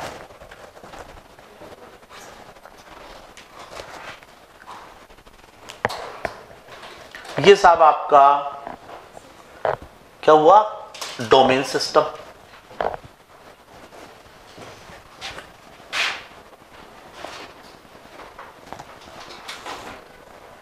आर्किया जो है ओब्लिगेट एनारोबिक, ये तो कर बाद में डिस्कस करेंगे इनको, तो अभी लिख लिया नहीं सबने। चलेंगे आगे, बिटा दूं, डोमेन वोमेन सब समझ में आ गया आपको। अब आप नेक्स्ट पेज पर हेडिंग लगा लो, जंतुओं के वर्गीकरण का आधार। पेज ही चेंज कर लो, मतलब चैप्टर ही चेंज कर लो।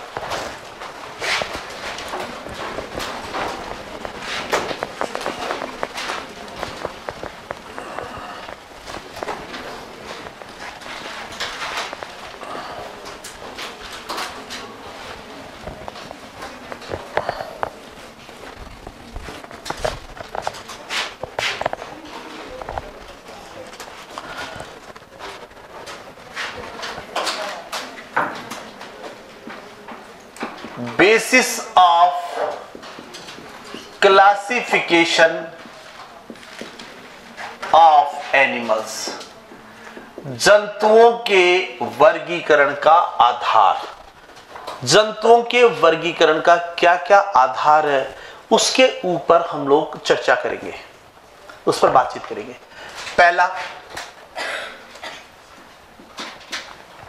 ए लगाकर लिख लीजिए,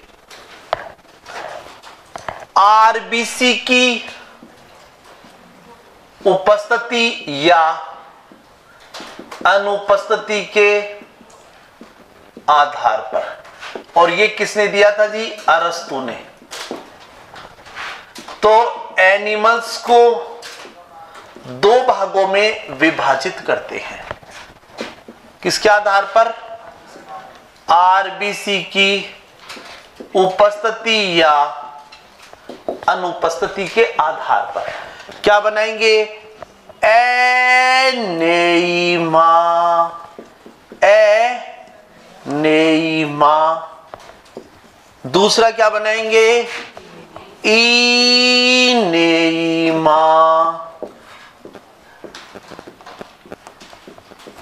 एनेइमा में क्या बताएंगे, एनेइमा में बताएंगे आरबीसी अनुपस्थित। इनेइमा में क्या बताएंगे, आरबीसी उपस्थित। एनेइमा में क्या बताएंगे, आरबीसी अनुपस्थित। इनेइमा में क्या बताएंगे बच्चों, आरबीसी उपस्थित। एनेइमा, इनेइमा, लिख लिया। अब देखिए, ऐसे एनिमल जिनमें आरबीसी नहीं पाई जाती, उनको किस कैटेगरी में रखा, एनेइमा। एक कैटेगरी कौन सी बना दी हमने, इनेइमा। तो अब यहां पर आप लोग बात कर लेंगे, क्या, एनेइमा में एग्जाम्पल भी लिख लो। फाइलम प्रोटोजोआ से लेकर फाइलम इकाइनोडर्मेटा, ये सब एनेइमा में आते हैं। कहीं पर कोई आरबीसी का नाम नहीं है, देखा क्या, कोई आरबीसी पढ़ी क्या। एनेइमा को दो भागों में बांटेंगे,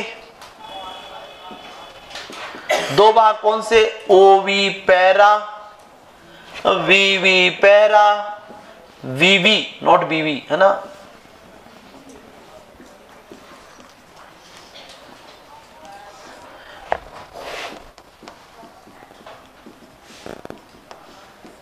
अंडज और जरायुज, ये क्या हो गए, अंडज, और वो क्या हो गए, जरायुज।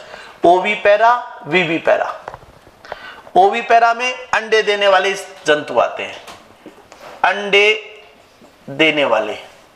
अब अंडे देने वालों की बात करें तो जैसे पीसीज, पीसीज में क्या आती हैं आपकी, फिशेज आती हैं। मछलियां क्या देती हैं, अंडे देती हैं। मछलियों के अलावा एम्फीबिया, रेप्टिलिया, और क्या आते हैं बच्चों, एवीज। ये सब अंडे देने वाले हैं। मछलियां अंडे देती हैं, मेंढक अंडा देता है, सांप अंडा देता है, कबूतर अंडा देता है। मतलब पीसीज, एम्फीबिया, रेप्टिलिया, एवीज। इसी तरह से हम किसका लिखेंगे, वीवी पैरा। किसका लिखेंगे बच्चों, वीवी पैरा। वीवी पैरा में, यहां पर वीवी पैरा में क्या आएंगे, वीवी पैरा में जो बच्चे पैदा करते हैं। अब बच्चे पैदा करने वाले यूथेरियन मैमल्स, इसमें क्या आते हैं बच्चों, सारे के सारे यूथेरियन मैमल्स आएंगे। कौन से मैमल्स हैं जो अंडे देते हैं, प्रोटोथीरियंस। ओविपेरा में क्या आते हैं, प्रोटोथीरियंस। क्या आते हैं, प्रोटोथीरियंस।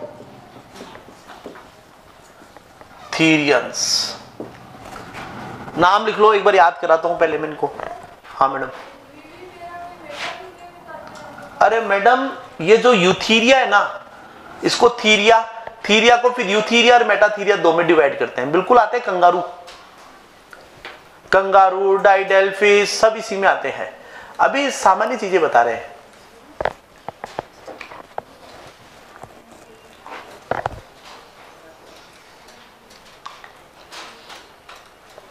ध्यान दीजिए। क्या सबसे पहले एनिमल्स को किसके आधार पर बांटा, आरबीसी की उपस्थिति और अनुपस्थिति के आधार पर। ऐसे एनिमल जिनमें आरबीसी एब्सेंट है क्या बोलेंगे, एनीमा। जिनमें आरबीसी उपस्थित है क्या बोलेंगे, इनेमा। क्या बोलेंगे, एनीमा। क्या बोलेंगे, इनेमा। अच्छा, एनीमा में प्रोटोजोआ से लेकर सारे आपके नॉन कोऑर्डिनेट्स इन्वर्टिब्रेट्स इसके अंदर आ गए। इनेमा में क्या बताएंगे, इनेमा में आप लोग बताएंगे कि भैया ऐसे एनिमल जिनमें आरबीसी पाई जाती है, दो कैटेगरी में डिवाइड कर लिया, ठीक है ना। कौन कौन सा, ओविपेरा, वीवीपेरा, अंडे देने वाले, और एक ये शिशु उत्पन्न करने वाले। अब अंडे देने वाले कौन कौन सी हैं, मछली, एम्फीबिया, रेप्टिलिया और एवीज, और प्रोटोथीरियन मैमल्स। बोलो प्रोटोथीरियन मैमल्स। इसके आगे मैमल्स शब्द भी लिख लेना, आप भूल जाओगे नहीं तो। प्रोटोथीरियन मैमल्स, जिसमें आपका प्लेटिपस और क्या आता है, एकिडना, डक बिल्ड प्लेटिपस, एकिडना, प्लेटिपस और एकिडना आते हैं।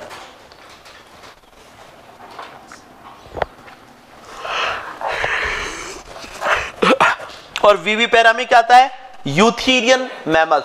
मेटाथीरियंस भी लिख लो, मेटाथीरियंस भी इसी में आते हैं, लिख लो। मैडम की इच्छा थी, लिख लो मेटाथीरियंस। मेटाथीरियंस में भैया कंगारू आता है। क्या आता है, कंगारू, डाइडेल्फिस। ये पढ़ेंगे, जब आएंगे तब पढ़ेंगे इनके बारे में। अभी सिर्फ थोड़ा सा ज्ञान लेना है, ठीक है, एनिमल्स के आधार पर। अब आइए साहब नेक्स्ट पढ़ते हैं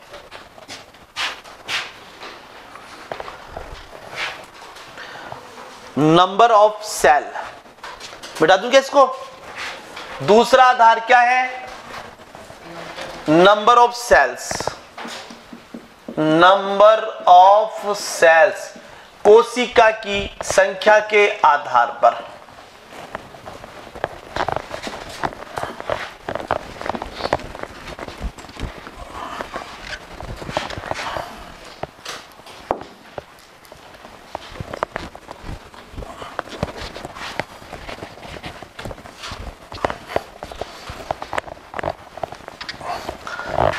देखिए बच्चों, कोशिका की संख्या के आधार पर, on the basis of number of cells, कोशिका की संख्या के आधार पर दो भागों में बांटते हैं। क्या क्या बनाएंगे, प्रोटोजोआ, प्रोटोजोआ। एक क्या बनाएंगे, मेटाजोआ, मेटाजोआ। Protozoa, Metazoa. अगर मैं प्रोटोजोआ की बात करूं तो प्रोटोजोआ में क्या बताएंगे बच्चों, आप यहां पर प्रोटोजोआ में बताएंगे यूनिसेलुलर होते हैं।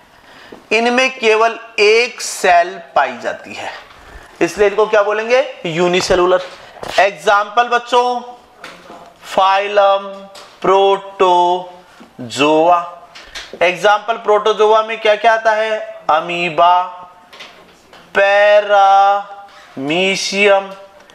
युगलीना, ठीक है ना, प्लाज्मोडियम, ये सब बच्चों इसके अंदर आएंगे। चेंज द पेन,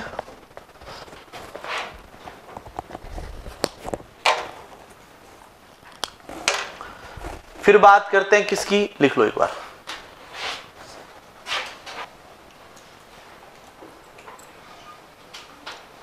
हो गया क्या? चलो आगे। मेटाजोआ, मेटाजोआ में लिखेंगे यहां पर ये कैसे होते हैं बच्चों, मल्टी सेलुलर, बहु कोशिकीय होते हैं। यहीं पर लिखेंगे फाइलम पोरीफेरा से लेकर और कहां तक चलेंगे, फाइलम कोरडेटा तक। अभी थोड़ी देर पहले सारे फाइलम याद करवाए थे, Porifera, Coelenterata, Ctenophora, Platyhelminthes, Aschelminthes, Annelida, Arthropoda, Mollusca, Echinodermata और फाइलम कोरडेटा। ठीक है ना, ये मेटाजोआ में आ गए। ठीक है, अब लिखिए सी, तीसरे नंबर का क्लासिफिकेशन का बेस, बॉडी ऑर्गेनाइजेशन के आधार पर। मिटा दो उसको, ये हो गया ना, समझ में आ गया ना ये।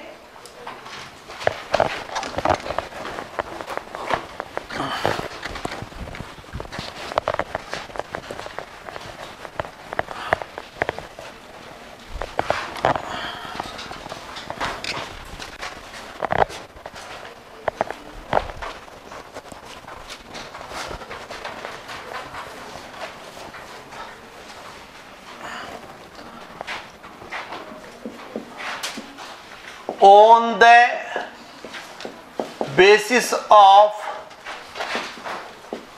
body organization, शारीरिक संगठन के आधार पर, शारीरिक संगठन के आधार पर, शारीरिक संगठन के आधार पर हम एनिमल्स को, शारीरिक संगठन के आधार पर एनिमल्स को हम कौन कौन सी, एक बार बोर्ड की तरफ ध्यान दो फिर लिखना, कौन कौन सी कैटेगरी में डिवाइड कर सकते हैं, यहां से परीक्षा में सवाल निकाला जाता है। ठीक है ना, कौन कौन सी कैटेगरी आती है। पहला प्रोटोप्लाज्मिक ग्रेड कह दो या आपका मन हो तो लेवल कह दो, एक ही बात है। ग्रेड कह दो या लेवल कह दो, एक ही बात है। प्रोटोप्लाज्मिक, दूसरा आएगा भैया यहां पर बताएंगे सेल्यूलर ग्रेड, तीसरा आएगा बच्चों सेल्यूलर टिश्यू ग्रेड, चौथा आएगा टिश्यू ग्रेड। कई जगह तो टिश्यू ग्रेड और सेल्यूलर ग्रेड को ही मिक्स कर रखा है, मैंने यहां पर अलग कर दिया इसको। ठीक है ना, पांचवा आता है ऑर्गन ग्रेड और छठा आएगा ऑर्गन सिस्टम ग्रेड। ध्यान दीजिए, परीक्षा में ज्यादातर इस पर सवाल पूछा जाता है, परीक्षा में सवाल इनके ऊपर आता है। ठीक है ना, देखिए प्रोटोप्लाज्मिक ग्रेड, ये फाइलम प्रोटोजोआ का कैरेक्टर। क्यों, प्रोटोप्लाज्म में एक ही सेल है प्रोटोजोआ में। अब एक सेल में क्या प्रेजेंट है, साइटोप्लाज्म और न्यूक्लियस, इसलिए बॉडी का ऑर्गेनाइजेशन कैसा हुआ, प्रोटोप्लाज्मिक लेवल। तो प्रोटोप्लाज्मिक लेवल का जो एग्जाम्पल है वो आपका क्या आएगा, फाइलम प्रोटोजोआ। परीक्षा में चूंकि आपके सिलेबस में अमीबा है, पूछा जाता है अमीबा का शारीरिक संगठन होता है, तो आपका आंसर क्या आएगा, प्रोटोप्लाज्मिक। जीव द्रव्य स्तर का, जीव द्रव्य स्तर का, कोशिकीय स्तर, सेल्यूलर ग्रेड। सेल्यूलर ग्रेड की अगर हम लोग बात करें तो सेल्यूलर ग्रेड यहां पर किसमें देखने को मिलेगा, बताएंगे फाइलम पोरीफेरा। और फाइलम पोरीफेरा के जीवों को बच्चों हम लोग क्या बोलते हैं, स्पंज भी कहते हैं। फाइलम पोरीफेरा और फाइलम पोरीफेरा के जो जीव हैं वो क्या कहलाते हैं बच्चों, आपके स्पंज भी कहलाते हैं। क्या कहलाते हैं, sponge. Cellular grade phylum Porifera क्या कहलाएंगे, स्पंज कहलाते हैं। अब मैं यहां पर किसकी बात करूं, सेलुलर ग्रेड। तो सेल्यूलर ग्रेड की अगर मैं बात करूंगा तो यहां पर फाइलम आएगा आपका सिलेंट्रेटा। सिलेंट्रेटा को निडेरिया के नाम से भी जानते हैं, ऐसे एनिमल जिनमें दंश कोशिका पाई जाती है, स्टिंगिंग सेल्स, सिलेंट्रेटा। अभी आपके फर्स्ट ग्रेड कॉलेज एजुकेशन में सवाल पूछा गया था स्टिंगिंग सेल्स पर, ठीक है ना, सिलेंट्रेटा या निडेरिया। फाइलम सिलेंट्रेटा या क्या बताएंगे, निडेरिया में। Cellular tissue grade, tissue grade किसमें पाया जाता है, phylum Ctenophora. Phylum Ctenophora comb jelly के नाम से जाने जाते हैं, क्या कहते हैं इनको, कोम्ब जेली। ऑर्गन ग्रेड किसमें पाया जाता है, ऑर्गन ग्रेड पाया जाता है आपका फाइलम प्लेटी हेलमिंथेज। जब जब प्लेटी हेलमिंथेज का नाम आए दिमाग में याद रखो टीनिया सोलियम। क्या याद रखेंगे, टीनिया। टीनोफोरा का नाम आए दिमाग में रखो बिरोय, बिरोय बिल्ली की तैरती आंखें। निडेरिया का एग्जाम्पल आए तो दिमाग में रखो ओबेलिया, दिमाग में रखो हाइड्रा। और जब जब भी पोरीफेरा की बात आए तब तब दिमाग में रखिए स्पंज। और प्रोटोजोआ की बात दिमाग में आते ही याद आ जाता है क्या, अमीबा। क्या याद आता है यहां पर, amoeba, sponge, Obelia, Hydra, Cnidaria में इसमें बिरोय, टीनिया। फिर ऑर्गन सिस्टम ग्रेड की बात करें तो बच्चों इसमें आप लोग बताएंगे ऑर्गन सिस्टम ग्रेड में phylum Aschelminthes. Aschelminthes not a phylum, it is a big phylum, super phylum. इस सुपर फाइलम में कई फाइलम पड़ते हैं और इसी की एक कैटेगरी बनाते हैं निमेटे हेलमिंथेज, जिनको निमेटोडा कहते हैं, उसके अंदर। बाकी हम ज्यादा वो नहीं पढ़ने वाले, सिर्फ अपने को एसके हेलमिंथेज याद रखना है। एसके हेलमिंथेज, एसके हेलमिंथेज में आपका आता है एस्केरिस। और एसके हेलमिंथेज से चले जाओ कहां तक, फाइलम कोरडेटा तक। सबके अंदर organ system grade body organisation पाया जाता है। देखिए बॉडी के ऑर्गेनाइजेशन की बात कर रहे हैं, बॉडी के ऑर्गेनाइजेशन लिख लीजिए, फिर मैं याद करा देता हूं उसको। समझ में तो आ रहा है सबको, ऊपर से निकल रहा है, खींची जी आ रहा है क्या? अनिल का प्रतिस्थापन पीछे कैसे हो गया? अच्छा, मिठाई खिला दे भैया, पास हो जाएगा। तो कल दे रहा है क्या ये पार्टी वार्टी अनिल? क्या पता, सुनने में आया खींची बता रहा तेरा बर्थडे भी गया अभी, क्या पता। मैं तो अब यही बता रहा था सुबह नीचे की सर वो पार्टी दे नहीं रहा, क्या करे है? नहीं मेरे लिए थोड़ी यार, वो तो क्लास की बात हो रही है, मेरे लिए तो सभी तैयार है।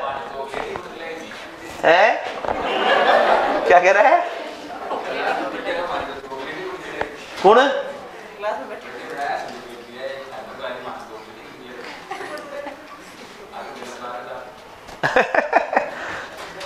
कल भाई 5 पैसा की 4 गोलियां ही लिया जो। हाँ मान हो या करे थे, अब बात तेरी सही बात है, मिलनी में 4 रुपया ही देखो मान रहा क्या करिए आदमी। तो भाई खींची जी को मान रख दीजिए, काल थे बाको नारियल की टॉफी टाफी ला दीजिए। अरे और भी करना तो विक्स की गोली खवा दो।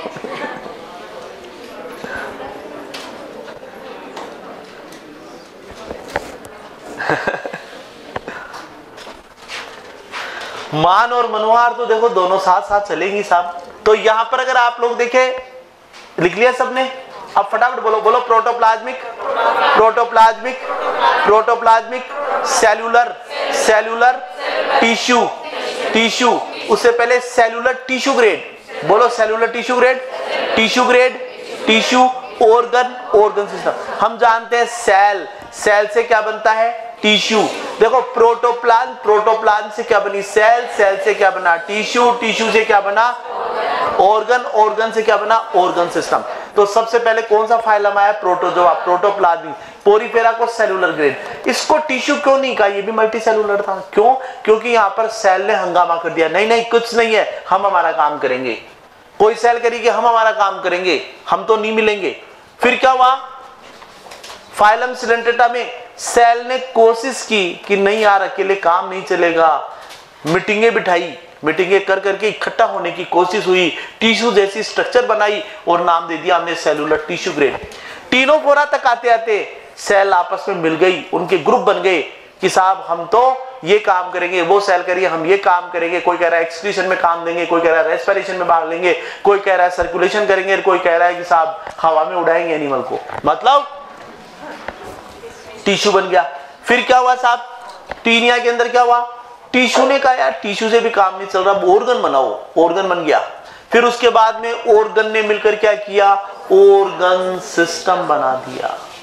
क्या ये क्या है? एक ऑर्गन, ऑर्गन, ऑर्गन, फिर मिलकर क्या बनता? Organ system. ऑर्गन सिस्टम किसमें?